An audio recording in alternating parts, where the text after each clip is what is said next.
Hello, नमस्कार, नमस्ते। म आज खोटाङ जिल्लाको रेगमिटार भन्ने ठाउँमा आएको छु, आइपुगेको छु र यहाँ आज मेरो विशेष आउने काम थियो। त्यही भएर यो रेगमिटारको पुल, यो झोलुङ्गे पुल मा आएको छु म आज यहाँ घुम्नलाई।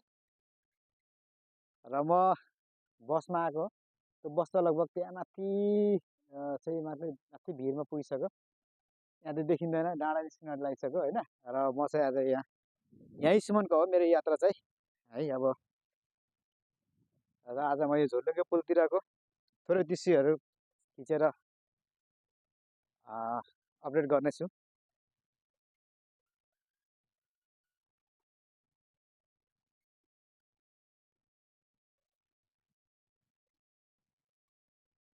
पहिला धेरै राम्रो थियो, रङ्गिन थियो, अहिले त अलिक अब भइसकेछ होइन।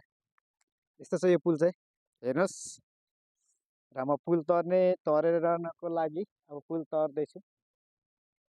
हामीमा यो साप्सी खोलाको पुल हो। र गाडीको पुल चाहिँ यता माथि रहेछ अहिले। गाडी चाहिँ यता माथिबाट लाँदो रहेछ होइन। अनि अहिले म चाहिँ यताबाट चाहिँ पुलमा आइरहेको छु। मेरो भिजिट धेरै भयो। उता धरानतिर पनि भर्खरै गएर आएको छु र भिडियो त पनि मैले भिडियो अपलोड गरेर लगाइसकेको छु र तपाईँहरूलाई आज पनि म यहाँको दृश्य देखाउँछु। यो चाहिँ खोटाङ जिल्ला हो। यो चाहिँ तपाईँको साप्सु खोला, यो खोलामा चाहिँ खोलाको झोलुङ्गे पुलमा आएको छु म र भिडियो बनाउने समय गरिरहेको छु। झोलुङ्गे पुलमा म आएको छु साथीहरू। पारिबाट चाहिँ गाडी हिँड्ने एकदम धुलो उडाइरहेको छ है। तपाईँको अब कच्ची रोड, पक्की रोड हुँदैन है, कच्ची रोड हो। त्यो कारणले गर्दाखेरि म आज खोलामा आएर भिडियो बनाइरहेको छु।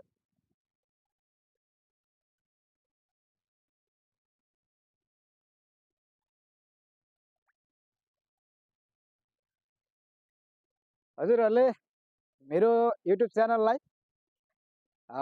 सब्सक्राइब गरिदिनु हुनको लागि म विनम्र अनुरोध गर्दछु। मेरो नयाँ च्यानल छ र नयाँ च्यानल भएपछि मैले भर्खरै खोलेको हो। त्यो कारणले गर्दा यस्तै यस्तै तपाईँहरूलाई म भिडियोहरू अपलोड गरेर नयाँ नयाँ ठाउँको अपलोड गरेर देखाउने छु। यो चाहिँ साप्सु खोलाको झोलुङ्गे पुल, यहाँदेखि लगभग लगभग 400-500 कति, लगभग 200-300 मिटर मुनि कोसी छ, त्यो सुनकोसी, जुन अघि मैले त्यो तरेर आएको थिएँ। त्यहाँ पनि भिडियो थोरै बनाएको छु र आज म यहाँ आएको छु पुलमा। हेर्नुहोस्, तपाईँहरूलाई म अब विशेष म किन यहाँ आएँ भन्ने कुराहरू पनि खुलाउन गइरहेको छु। अब मैले चाहिँ यो खोलाको भाकल गरेको थिएँ, साप्सु खोलाको। त्यो कारणले त्यो भाकल बुझाउनुको लागि म यहाँ आएको छु आज। त्यही कारणले म यहाँको भिडियोहरू बनाउन गइरहेको छु। यो पारि चाहिँ बतासे गाविस पर्छ क्या अरे होइन। अनि यता चाहिँ राजापानी पर्छ, यता चाहिँ राजापानी। र म त्यही भएर म यहाँ आएको छु। तपाईँहरूलाई यहाँको अब कतिजना त साथीहरू त आउनु पनि भएको छैन होला होइन, देख्नु भएको छैन होला। कति त यही बाटो हिँड्नु भएको छ। कसले मेरो भिडियो देख्नुहुन्छ, प्लिज सब्सक्राइब गरिदिनु हुनको लागि म अनुरोध अनुरोध अनुरोध गरेको छु है तपाईँहरूलाई। म नयाँ नयाँ तपाईँहरूलाई नयाँ नयाँ ठाउँको भिडियोहरू अपलोड गरेर तपाईँहरूलाई देखाउने छु। जो हामी कहीँ पुगेको छौँ, कहीँ पुगेको छैनौँ होइन। सबैजना सबै त कहाँ पुगेको भइन्छ र होइन। त्यही भएरले साप्सु खोला हेर्नुहोस्। यो खोला साप्सु खोला है, यसलाई चाहिँ साप्सु खोला भनिन्छ।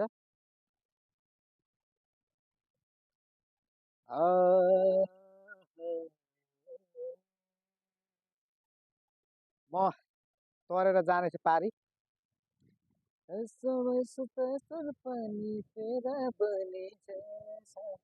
मेरो चाहिँ बसाइ चाहिँ आज यहाँ लगभग आजको दिन यहाँ बसाइ हुन्छ मेरो। र यहाँको बसाइ आजको मेरो यहाँको बसाइ पर्छ र भोलि लगभग 8-9 बजी 10 बजी फेरि म गाईघाटतिरको यात्रा सुरु गर्नेछु। आज चाहिँ मेरो यहीँ बास पर्छ।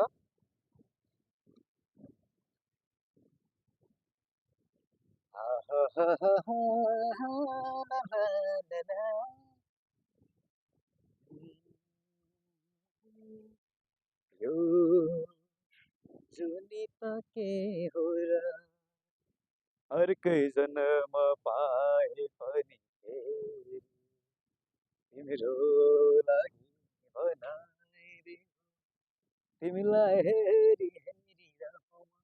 म वारी तरेको छु वारी पुलवारी आएको छु झोलुङ्गे पुल भयो भने यो चाहिँ एकदम एक्स्ट्रा छ क्या तपाईँको हेर्नु न माथिबाट होइन सट्ट लठा बाँधेर होइन सट्ट दामी छ क्या दामी छ एकदम रमाइलो छ यो ठाउँ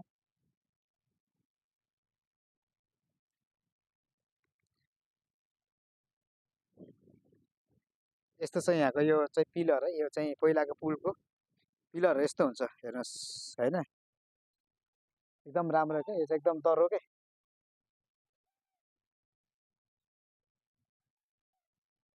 कहाँ म्या गर्छ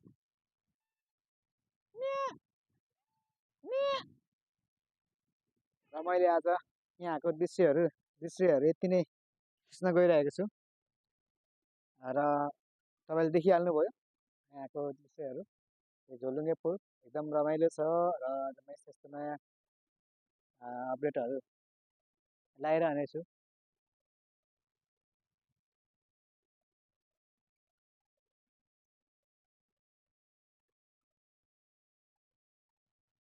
आज मेरो बसाइ यहीँ हुन्छ आजको रात चाहिँ यहीँ बसाइ हुन्छ अहिले लगभग दिनको कति बज्यो भनेपछि दिनको लगभग 10 बज्यो होला 11 बज्न लाग्यो आज चाहिँ मेरो यहीँ मेरो बसाइ हुन्छ र यो खोलाकै भाकलको लागि म आज यहाँ उपस्थित भएको छु र यहाँ बसेर अब भोलि चाहिँ म बिहानै फेरि जानेछु एकदम रमाइलो छ हेर्नुहोस् कहिलेकाहीँ म पनि अब कहिलेकाहीँ आइन्थेँ पहिला पनि र अहिले पनि आएको छु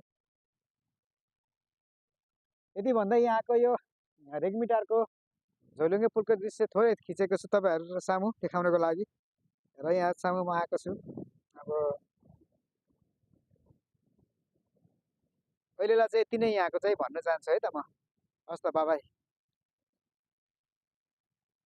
बाबाई भन्दै गर्दाखेरि मेरो युट्युब च्यानल मेरो चाहना भन्ने छ मेरो चाहना यानि कि मैले धेरै कुराहरू चाहेको छु अब पछि राम्रो गर्दै गएँ अब होइन प्रगति हुँदै गयो भने म तपाईँहरूलाई आफ्नो युट्युब च्यानलबाट धेरै कुराबाट मनोरञ्जन दिने प्रयास गर्नेछु कोसिस गर्नेछु यति भन्दै हजुरहरूलाई लास्टचोटि मेरो युट्युब च्यानललाई सब्सक्राइब गरिदिनु हुनको लागि अनुरोध गर्दै हस् त बाबाई